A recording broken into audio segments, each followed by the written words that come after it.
স্বার্থপর এই দুনিয়া, খোদার কসম কারোর জন্য থামে না, বড় স্বার্থপর।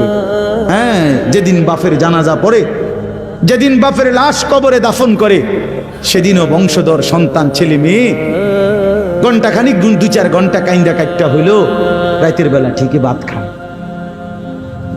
হ্যাঁ, পাশের ঘর থেকে খানা আনে, বাবারা ঠিকই খায়।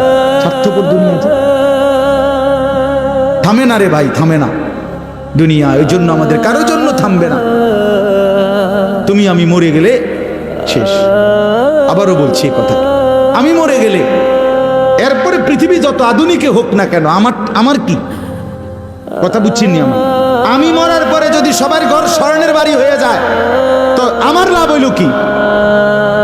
আমার মৃত্যুর পরে যদি সব মানুষ আধুনিক হইয়া সাঁদের দেশেও জায়গা, আমার ফায়দা কি? আমি তো না, আমি তো মরে গেলাম। যে কবরে চলে গেল সে কি আর ফিরে আসবে? আল্লাহ আমাদেরকে বুঝ দান করেন।